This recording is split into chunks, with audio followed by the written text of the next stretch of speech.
Is this your first Tail Waggin Tuesday? Yes, and there's no puppy. There's no actual puppy, but we're going to talk about puppies. Very important stuff. Our furry friends are just really furry family members. I'm thinking about some furry family members of the human variety. Well, you got the new thing. That's so, right. According to a them. survey from the Pew Research Center, it is found 97% of pet owners say their pets are part of the family, and about half say they are as much a part of their family as a human member. I like some of my four-legged family members more than most the people humans. do. Yeah. So why are pets excluded from so much of our lives? Erika Sinner is the founder and CEO of a healthcare company and the author of the book Pets Are Family. Welcome to New York Living. Thank you for being here. I'm honored to be here. Thank you. And to enhance our kind of embrace of pets and how important they are to families, right? Yes. Pets are, they're not just a lifestyle choice. They really are central to our identities. They shape our choices, even where we work and how we spend our dollars. What if you have a crappy pet?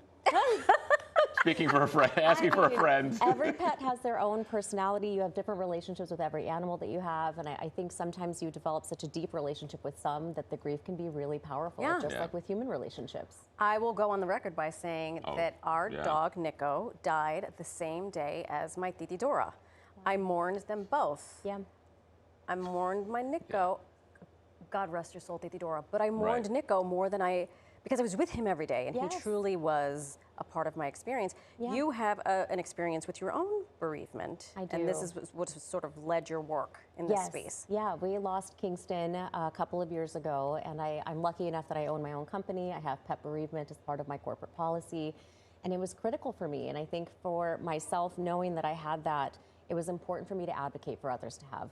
What is a healthy way to kind of participate in that kind of experience of bereaving a pet?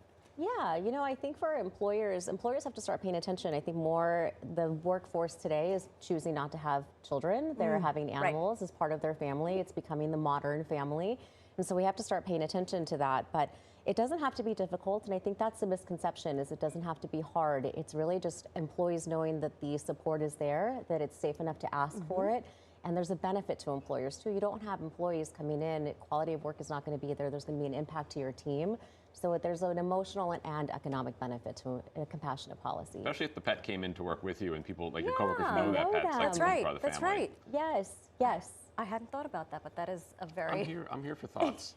Here for random thoughts. I know that Nico helped my mental health, but you're the expert. How do our pets really help our mental health? You know, the U.S. Surgeon General has said that loneliness is an epidemic that we have today in the United States. Is it's bad as smoking 15 cigarettes a day. Wow. And pets are truly, it's unconditional love. They are with you all of the time. One way to really combat that is through pets and animals. And so as employers, again, you want your employees to be healthy, you want them to be happy, and pets are definitely a way to do that. What is it the same as humans though?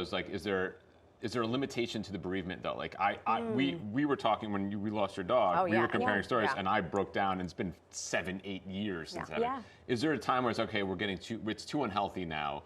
We must move on, or do you got to keep that pet with you at all times? Do you think? I think grief is different for everyone, and I think it's different for animals or for human relationships. I know for myself, my animal was harder than any other human relationship I had, based on just my own life experiences. And I think as employers, it's being able to say, we see you, we recognize your entire family there, but also, that's how you build culture. Employees will know they need to come back to work, and it's just knowing that they're safe enough to say, like, I'm struggling today. And if you can show up for somebody in a moment that doesn't happen all too often, right? These aren't sick days all of the time. These don't happen all of the time.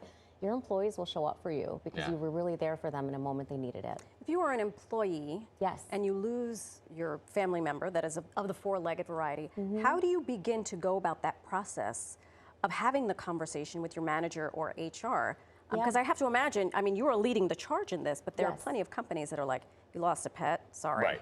Yeah, I think starting early is the bigger, this is why I'm doing all of these types of interviews, because I want to raise awareness. I want to not be talking about it when it's happening, when you're in the middle of the grief, but right now, let's start planning for it, and let's start getting our employers and our policies to match the modern traditional workforce today. I like it. I lost a goldfish in 1986, and you know what? I'd like to get some comp time. You need a day off. I need something. But it is. It's all pets, not just dogs, not just cats. It's everything. They all become part of it. Thank you very much for coming. Thank you for having me. Appreciate it. Absolutely. Really important topic. Thanks. Pick up a copy of her book. It is called pets are family. It's as simple as that, period. I love it. Get it on Amazon.